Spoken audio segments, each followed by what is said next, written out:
कि मुझे नेताजी के जन्मदिन पर आपसे बातचीत करने का अवसर आपने मुझे प्रदान किया। देवी और सज्जनों, किसी ने कहा, इस बात का को व्यक्त किया कि ये जो कहा जाता है कि दे दी हमको आजादी बिना खड़ग बिना ढाल की, तो 60,000 आईएनए के जो नुमाइंदे थे, पर्सनल थे, उसमें से 26,000 ने अपनी जान गंवाई भारत की आजादी के लिए। अगर अभी 47 से लेके और अभी तक की बाकी युद्ध की अगर आप पूरी कैजुअलिटीज जोड़ लें तो भी ये फिगर नहीं पहुंचता है। तो वो 26,000 लोग क्या उन्होंने यूं ही अपनी जान गंवा दी? ये कितना दुष्प्रचार है। और हमें इस बात का गर्व है कि हम लोगों ने इस पूरे नैरेटिव को हमने बदलने की कोशिश की है और काफी कुछ बदला है। आप लोग को शायद ये इस बात का एहसास ना हो, और मेरा ये अपना विश्लेषण है कि देखिए 1739 में नादिर शाह का हमला हुआ। मुगल साम्राज्य थी वहां पे। उस मुगल साम्राज्य के सहायता के लिए देश का कोई भी न निजाम आया, न कहीं, न यहां पर ये आपके जो रोहिल्लास थे इस इलाके के, वो भी नहीं गए। उसके बाद इस राष्ट्र के बिल्कुल टुकड़े टुकड़े हो गए, कई सारे इंडिपेंडेंट किंगडम्स हो गए, और फिर सबकी अपनी अपनी सेनाएं हो गई।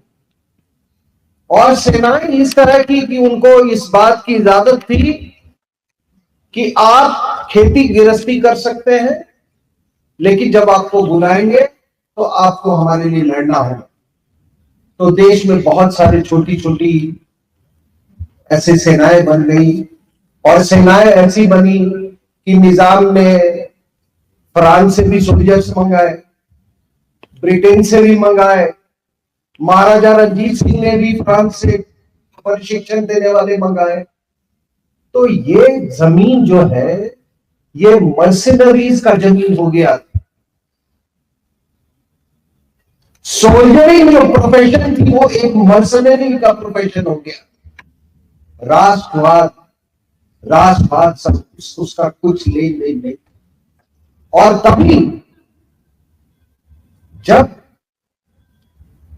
पहला विश्व युद्ध हुआ तो अंग्रेजों को ज्यादा समस्या नहीं हुई, उनको कोई समस्या नहीं हुई रिक्रूटमेंट में, क्योंकि यहां पे एक बहुत बड़ी मर्सनरी एक संस्कृति यहां पल रही थी। द्वितीय महायुद्ध में भी उन्हें कोई प्रॉब्लम नहीं हुई रिक्रूटमेंट में। एक तो देश की हालात, उन्होंने इतनी आर्थिक हालात इतनी कमजोर कर दी थी कि लोग केवल 2 वक्त खाने के लिए उन्होंने फौज में रिक्रूटमेंट करवाया। 25 लाख की सेना तैयार की उन्होंने।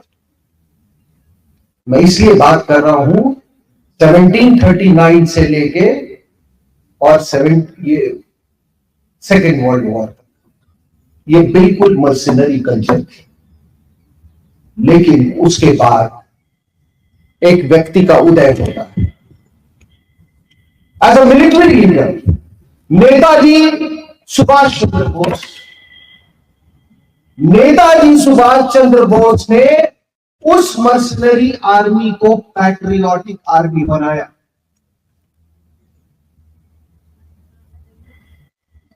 जब तक ये हमारी फौज मर्सनरी फौज थी तब तक अंग्रेजों ने राज किया। तो अगर कोई ये सवाल पूछता है, और अक्सर ये सवाल पूछा जाता है कि आखिर उन्होंने हम पर राज कैसे कर लिया? एट एनी गिवन टाइम, किसी भी समय में अंग्रेजों की संख्या भारत में 80,000 से ज्यादा नहीं थी, लेकिन उन्होंने पूरे देश पर राज कर लिया, क्योंकि मसनरी आर्मी थी, मसनरी ब्यूरोक्रेसी थी, और इसलिए वो भारतीयों के द्वारा ही भारत पर उन्होंने, अंग्रेजों ने अपना राज चलाया। लेकिन जब उसको नेताजी सुभाष चंद्र बोस ने जब उसको एक पैट्रियोटिक डायरेक्शन दे दिया, तो उसको छोड़ना पड़ा। वो समझ गए कि ये जो 25 लाख जो हमने रिक्रूट की थी, और ये आजाद हिंद फौज के जो लोग हैं, आप वो छोड़ दें क्या उन्होंने युद्ध के मैदान में हासिल किया नहीं किया। मैं एक अपनी किताब में, मैं एक मेरा चैप्टर है कि what is victory in war, लड़ाई में जीत क्या होती है। आपको मैं नेताजी सुभाष का उदाहरण देता हूं। नेताजी सुभाष चंद्र बोस ने वो भारत को सैन्य मतलब मिलिटरीली तो आजाद नहीं कर पा पाए, लेकिन उन्होंने ऐसी राष्ट्रभक्ति की, ऐसी उन्होंने एक अभियान चलाया कि अंग्रेज वहां से उठ के यहां से मजबूर हो गए। आप सबको मालूम है, मैं ये नहीं जानना चाहता कि क्लेमेंट एटली ने क्या, वो सब आपको मालूम। वहां से ये जाने के लिए मजबूर हो। अंग्रेजों ने सेकेंड वर्ल्ड वॉर जीता, लेकिन इंडिया में वो हार गए। और किसने हराया? नेताजी सुभाष चंद्र बोस।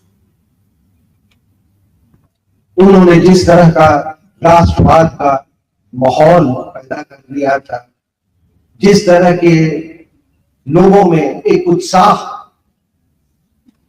उन्होंने पैदा किया था, उसी के कारण अभी बात हुई इसकी लेवल म्यूटनी और उसके बारे में हम सबको ही जानते हैं। तो मैं ये आपसे ये शेयर करना चाहता था कि it was Netaji Subhash Chandra Bose who transformed this army from a mercenary army to a patriotic army. दूसरी बात कि देखिए,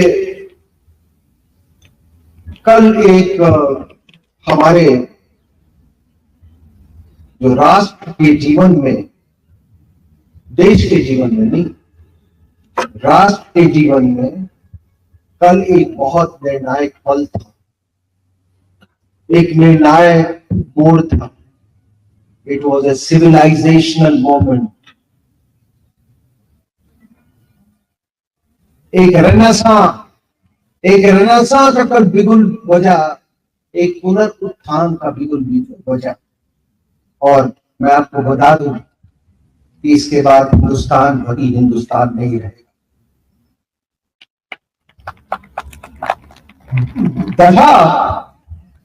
दशा बिल्कुल ठीक चल रही थी, लेकिन अब हम सही दिशा में चले। लेकिन जब हम अयोध्या की बात करते हैं, श्री राम की बात करते हैं, तो मैं आपको बता दूं कि उसी राम की नगरी में अपने आखिरी 20 साल नेताजी सुभाष चंद्र बोस ने गुजारा। और मुझे इस बात में, या यूं कहें, मैं 500% मैं कन्विंस्ड हूं, मैं निश्चित हूं कि गुमनामी बाबा ही सुभाष चंद्र बोस थे। और आप लोगों को किसी को अगर मेरे कथन पर विश्वास ना हो, तो आप अनुज धर की आप किताब जरूर पढ़ लीजिएगा। बड़ी अजीब सी बात है, एक बाबा नाम नहीं बताता, पर्दे के पीछे से बात करता है, अंग्रेजी बोलता है, बंगाली बोलता है, जानकी दास बोस का अपने पिताजी का और माताजी का फोटो रखता है। उसके जो आर्टिकल्स निकले उसमें बायनोकुलर है, मैप है, वही हैंडराइटिंग अंग्रेजी में, वही हैंडराइटिंग बंगाली में, एक लैंग्वेज में, एक भाषा में हो सकता है आपकी हैंडराइटिंग अलग हो या कोइंसिडेंस होके मिल जाए, दो भाषा में तो नहीं मिल सकती। वो जब इंदिरा गांधी का जब मृत्यु होती है तो वो आदमी बेचैन, उसका जो मकान मालिक था वो कह रहा था पता नहीं है क्या का कुछ कर रहे थे, का उसको भी समझ में आ रहा कि मैंने का को कहा था, का को कहा था। तो उनका एक्चुअली कहना था कि मैंने काओ को कहा था। काओ ने जिन्होंने रिसर्च एंड एनालिसिस विंग को खड़ा किया, आर.एन. काओ। और ये बात यूं ही एक केवल किताब में मैंने बहुत सारे जो कुछ रिटायर्ड डीजीपीज हैं यूपी के, नाम किसी का नहीं लूंगा बिकॉज ये ऑफिशियल सीक्रेट्स एक्ट के उसमें है, नेताजी सुभाष चंद्र बोस ने अपने आखिरी दिन एक सन्यासी के रूप में गुजारा। अब आप पूछेंगे, कुछ लोग मुझसे कहते हैं कि नहीं उनका ये व्यक्तित्व नहीं था, वो ऐसा नहीं व्यक्तित्व था कि वो छुप के रहते, नहीं वो छुपे हुए नहीं थे। आपको शायद अंतरराष्ट्रीय व्यवस्था के बारे में अगर ज्ञान हो तो अगर उनको उजागर कर दिया जाता तो उन अमेरिका और ब्रिटेन जैसे देश उनको वॉर क्रिमिनल के लिए डिमांड करते। जितने वॉर क्रिमिनल्स थे कहां कहां ढूंढ के उनको, किसी को साउथ अमेरिका में कहां कहां ढूंढ के उनको मारा गया। तो ये हमारे लिए एक बहुत बड़ी कूटनीतिक एक समस्या है, क्योंकि हम एक डेवलपिंग कंट्री थे। लेकिन मैं ये इसलिए कहना जरूरी समझता हूं कि देखिए आखिर इतने सारे जगह है हिंदुस्तान में, कुछ दिन वो सीतापुर में रहे और बाकी वक्त अयोध्या में ही क्यों? क्योंकि कहीं पर उनमें वो राम का संस्कार, वो भी राम की तरह एक सन्यासी थे और एक ऐसा व्यक्ति जो कि एक अपर मिडिल क्लास फैमिली में पैदा हुआ। जानकी दास बोस एक बहुत ही सक्सेसफुल लॉयर थे। उनके जिसे आप उच्च मध्यम परिवार के वो थे, उन्हें अंग्रेजी की शिक्षा प्राप्त हुई। लेकिन नेहरू परिवार और बोस परिवार में बड़ा अंतर था।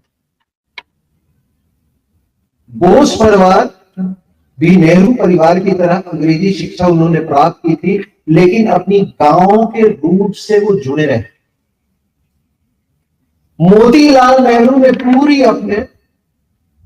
उन्होंने कोशिश किया कि किस तरह से वेस्टर्नाइज कर दे अपने बच्चों को, लेकिन सुभाष चंद्र बोस की फैमिली में पैट्रियटिज्म था, कल्चरल पैट्रियटिज्म। और कल्चरल पैट्रियटिज्म, और जब मैं कहता हूं कि वो राम की परंपरा में एक सन्यासी थे, तो इस व्यक्ति ने जो इन्होंने अपनी माता को जो चिट्ठियां लिखी हैं, कृपया उसको पढ़ लें। वो अपनी माता को एक चिट्ठी में लिखते हैं और एक 16-17 साल कि मां, ये मेरा जो देश है, इससे ज्यादा सुंदर देश इस धरती पे नहीं है, इससे ज्यादा पवित्र और पावन देश इस धरती। That's what he writes to his mother. And he says कि यहां पर अवतार आते रहते हैं, और फिर लिखते हैं कि यूं तो हर देश में अवतार आते हैं, लेकिन जिस मात्रा और जिस संख्या में हिंदुस्तान में अवतारी पुरुष आते हैं हमारे पापों को मिटाने के लिए और हमारे पुनरुत्थान के लिए, उतना दुनिया में किसी देश में नहीं आता। This is what he says. लेकिन और फिर एक जगह वो मां को कहते हैं, अपनी मां को लिखते हैं कि देखिए कि मैं जब गोदावरी नदी को देखता हूं, कितना सुंदर, पावन, पवित्र उसकी धाराओं को मैं देखता हूं, और ये धाराएं जो है वो जाके समुद्र में विलीन हो जाती है। लेकिन मैं ये भी देखता हूं कि इसी धारा, इसी पवित्र इलाके में, क्षेत्र में राम जी के कदम पड़े थे। Writes to his mother Panchavati. और फिर वो कहते हैं कि जब मैं गोदावरी के बारे में सोचता हूं तो गंगा भी मुझे दिखती है, वो बहती हुई गंगा, और तब मैं उस गंगा की कल्पना करता हूं, याद करता हूं, जिसके तट पर कितने साधु संत यहां पे थे, होते थे, लेकिन अभी कहां चले गए? ये साधु संत कहां चले गए? कहां लुप्त हो गए? और तब उन्होंने कहा कि हमारा जो राष्ट्र का निर्माण है, वो राष्ट्र का निर्माण रुक गया है, राष्ट्र का उत्थान खत्म हो जाएगा, हो गया है। क्या हम, और ये कुछ लोग कहते हैं कि he was a leftist, etc., etc. Nonsense, absolute nonsense. What he, देखिए उस आदमी की वेदना देखिए, कहते क्या हमारा धर्म लुप्त हो रहा है? क्या हमारी संस्कृति खत्म हो रही है? तो फिर पूछते हैं अपनी मां से, क्या करें? हाथ पे हाथ धरे बैठे रहे कि अपने स्वार्थ को त्याग कर?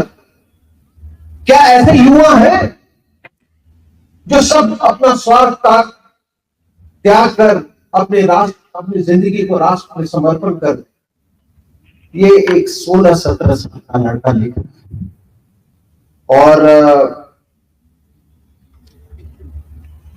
देखिए उस आदमी की आज वाइस चांसलर साहब से उनके चैम्बर में शिक्षा व्यवस्था पर बात हो रही।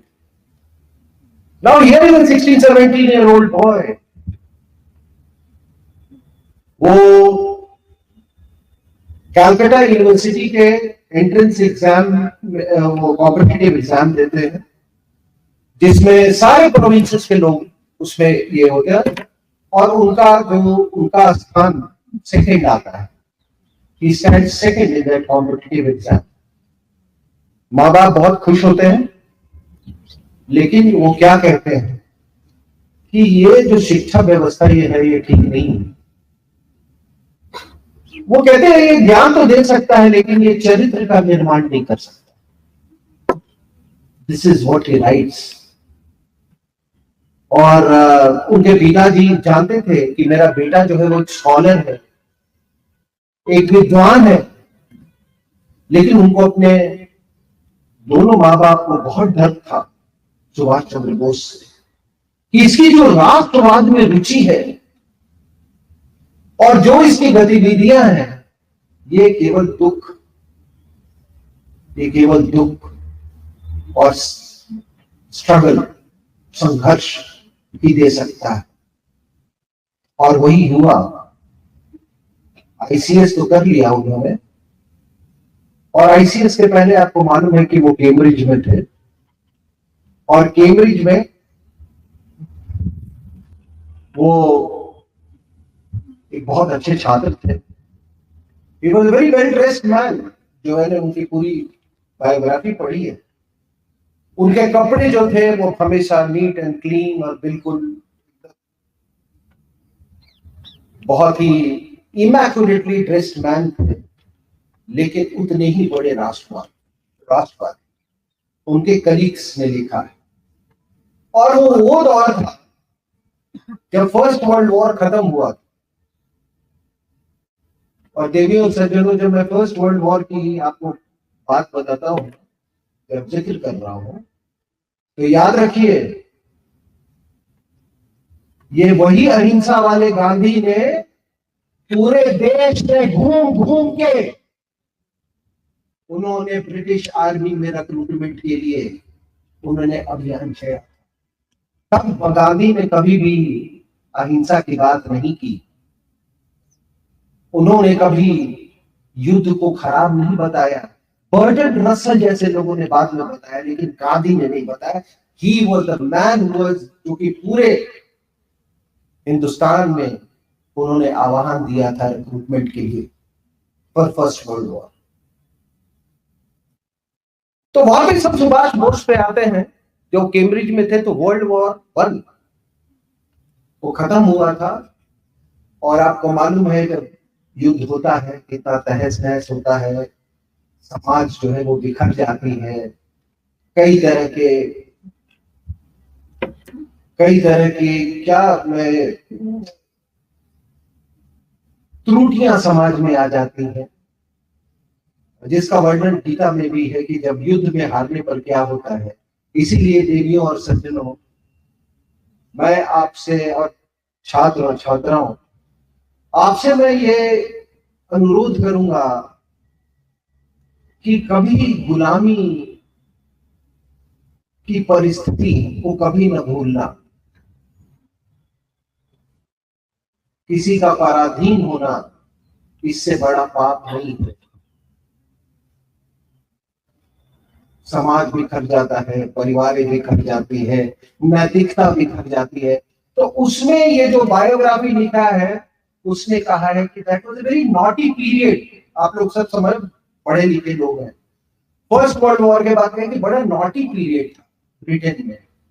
लेकिन उसने लिखा है कि अपने चरित्र से सुभाष चंद्र बोस कभी विचलित नहीं हुए।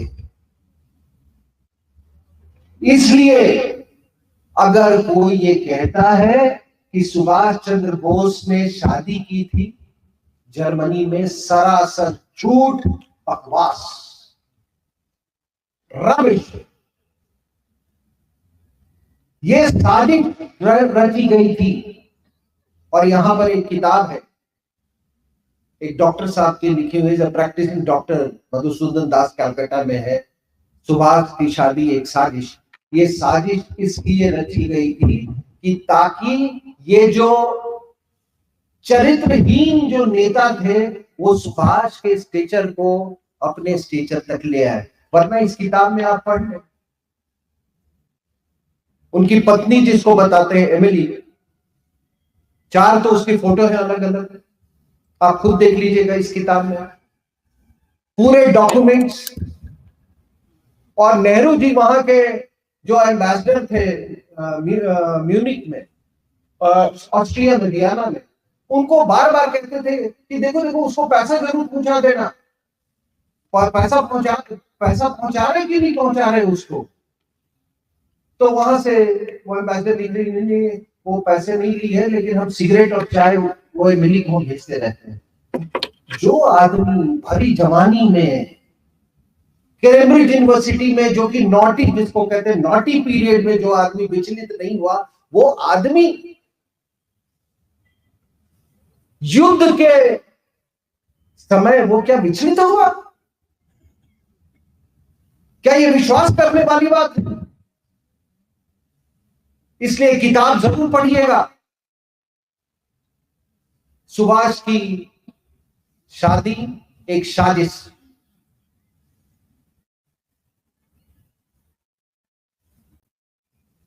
बताया गया 1923 और 40 के बीच में कितनी प्रताड़ना थी इस आदमी। देशराज साहब ने उसका जिक्र किया। 1923 उनको मैंडले जेल भेजा गया। उस 3 साल में उन्होंने जो वहां के हालात हैं मैंडले जेल में, और उन्होंने बिल्कुल सही कहा कि बिना किसी इंडिकेशन के कि आपको किस लिए जेल डाला गया है, बिना किसी वजह के। और उन दिनों में उनकी हालत ऐसी हो गई, कुछ ऐसी बीमारियां उनको हो गई कि जो कि उनके साथ जिंदगी भर रही। और गुमनामी बाबा ये सब चीज कभी कभी बोलते थे,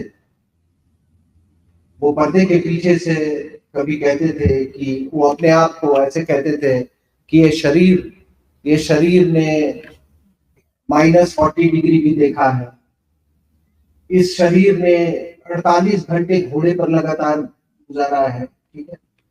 और बाद में जब उनको ट्यूबरक्लोसिस भी हुआ और ये सब, तब उन्होंने शरद चंद्र बोस के इसके बारे में लिखा है, लेकिन कभी वो दया के भावना से नहीं कि मुझे सेल्फ पिटी से नहीं।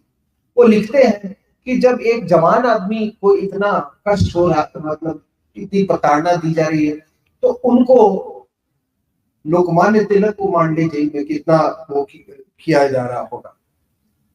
और आज आपको मैं एक आपने जब बुलाया है तो कुछ ऐसी भी बात आप लोग को बताऊं कि यहाँ से जब आप जाए तो हमारे छात्र छात्रा ये कहे कि ये तो हमको कभी मालूम ही नहीं था। देवियों और सज्जनों, भारत में 1942 में एक चमार रेजिमेंट की स्थापना हुई। मैं इसलिए इसका जिक्र कर रहा हूं, ये फौज में भी नहीं मालूम है, इसको दबाया गया, ठीक है। अब ये चमार रेजिमेंट जो है, इन्होंने battle of Kohima, battle of Rangoon, इसमें हिस्सा लिया था, सिंगापुर में भी हिस्सा लिया था। इनको 3 मिलिट्री क्रॉस मिला था और 26 मेंशन इन डिस्पैचेस। और आप लोग सब ये सोचते होंगे कि ये चमार शब्द जो है, एक खातून है historian, it has come from Chamar वंश।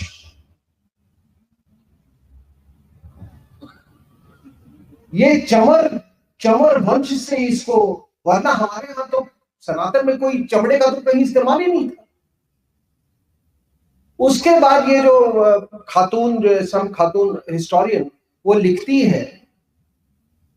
लिखती है कि ये इनको जबरदस्ती चमड़े का काम लोधी डायनेस्टी जब आई है तब वहां पे करवाई है, जब इनके संत रविदास को उन्होंने जबरदस्ती उनको बंदी बनाकर उनसे ये करवाया। और ये सब संत रविदास के भक्त थे, वहां से ये परंपरा शुरू हुई है। तो आप बताइए कि अगर उनमें कुछ देखा ना होता तो रेजिमेंट कैसे तैयार हुई। जबलपुर में इसकी रेजिंग हुई थी, 46 में बैन हो गई। अब आप पूछेंगे ये बैन क्यों हो गई? वो इसलिए हुई कि जब उनको कहा गया कि हिंदुस्तानियों पर गोली चलाओ, आजाद हिंद फौज वालों पर गोली चलाओ, तो उन्होंने मना कर दिया और पूरी की पूरी चमार रेजिमेंट जो है वो आईएनए में चली गई, में शामिल हो गई थी। उसमें एक कैप्टन मेजर मोहन पुरील भी थे, जो कि यहाँ पे यूपी में आपके बहुत बड़े पॉलिटिशियन बने। अभी हरियाणा में उनका एक वॉर मेमोरियल भी बना है। मैं इसलिए बोल रहा हूं कि किस तरीके से, जैसे कैसे आप किसी को बोल दो हिटलर, तो गाली का एक शब्द हो गया ना। सेकेंड वर्ल्ड वॉर के पहले तो हिटलर गाली नहीं था। उसी तरह से ये जो नैरेटिव्स हैं उसको इन्वेंट किए जाते हैं। और जब मैं ये चमार शब्द पर आपको अगर ये कह रहा हूं कि चमर वंश से आया है, तो एक और बात बता दूं आपको। मुझे किसी ने कहा, ये आपके ऑर्गेनाइजर मैगजीन ने, कि ये जो मोहम्मद रिजवान जो है, ये बीच मैदान में नमाज पढ़ने लगता है, ये करता है, ये अजीब अजीब सी हरकतें करता है, कभी वो गज़वाए हिंद की बात करता है। तो लोगों ने मुझसे पूछा कि इस पर आप एक आर्टिकल कीजिए, तो मैं थोड़ा उस गहराई में मैंने उसका विश्लेषण किया, और मुझे विश्लेषण से यह पता चला कि cricket was always a very communal game.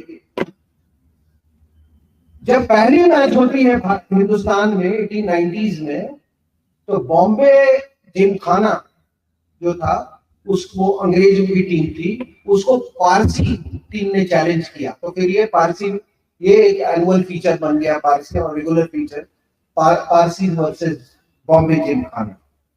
उसके बाद कोई 10-15 साल के बाद 1907 वगैरह की बात है, वो फिर हिंदुओं ने कहा कि हम अपनी टीम हम फील्ड करेंगे, अब हमारे साथ भी खेलिए।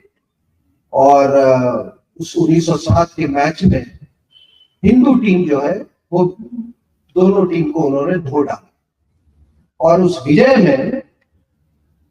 विजय का जो सबसे बड़े आर्किटेक्ट थे, उनका नाम था पलवंकर बालू, वो स्पिनर थे, चमार, जिसको हम लोग को जो अंग्रेजों ने ये गलत एक शब्द दे दिया, उसको पेजोरेटिव जिसको कहते हैं, उसको बनाया। उनको महाराजा पटियाला 1911 में जो पहली टीम भारत से गई, वो अपने साथ ले गए थे।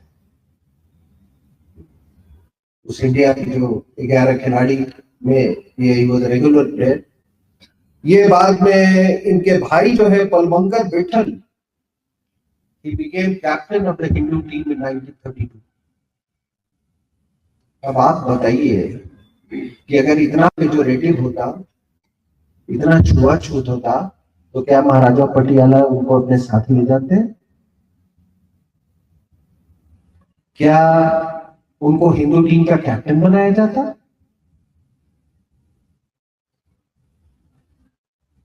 तो देवियों और सज्जनों,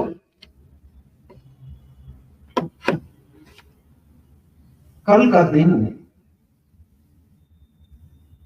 जब अयोध्या में जो भी मैंने देखा, और किसी ने सही कहा कि हम और आप कितने भाग्यशाली हैं। हमारे पूर्वजों ने तो केवल मंदिर टूटते देखा, कभी बनते नहीं देखा। और एक मंदिर, एक जो आपके दफ्तर में बात हो रही थी, एक मंदिर, एक केवल आप सोचिए कि वो एक समाज के जोड़ने की जगह है, वो इकोनॉमिक क्रिएटिविटी की जगह है। कितने, आप जैसा बोल रहे थे, कितने लड्डू, कितने ये रिक्शा वाला से लेकर एक सज्जन के, उसी में मैंने सुना कि उन्होंने कहा कि एक बार वो जा रहे थे बद्रीनाथ, तो एक ड्राइवर था, तो कहते हैं कि हमको तो रोजी रोटी है बद्रीनाथ और केदारनाथ बाबा ही देते। आप किसी भी धार्मिक जगह चले जाइए, अयोध्या में इन 2019 3.7 लाख फुटफॉल्स थे, समझ रहे? 2023 में 2 करोड़ फुटफॉल, 2023 में। अब आप अंदाजा लगा लीजिए आगे क्या होगा। वाराणसी में 2019 में 67 लाख, और 23 में 8 करोड़, 8.5 करोड़। तो ये जो टेम्पल इकोनॉमिक्स जो है, ये सोचिए कि आप सब कुछ भगवान को समर्पित करते हैं, लेकिन भगवान आपसे कुछ लेता नहीं है, सब कुछ ईश्वर आपको देता है। तो दैट इज, इसीलिए मैं हमेशा कहता हूं कि जिस परिवार में, जिस गांव में, जिस शहर में, जिस कस्बे में जहां आप मंदिरों को देख के आप अंदाजा लगा सकते हो कि यहाँ की संस्कृति किस स्तर की है। मैं अपनी बात यही समाप्त करूंगा। मुझे सुनने के लिए बहुत बहुत धन्यवाद। और एक ऐसे व्यक्ति, ये इस बात को कोई एहसास, वाइस चांसलर साहब ने कहा कि 15 अगस्त को ठीक है आप लोग फॉर्मेलिटीज करते हैं, लेकिन वो आजादी का जश्न आप उस दिन मनाते हैं जिस दिन नेताजी सुभाष चंद्र बोस ने, लुक एट दैट मैन,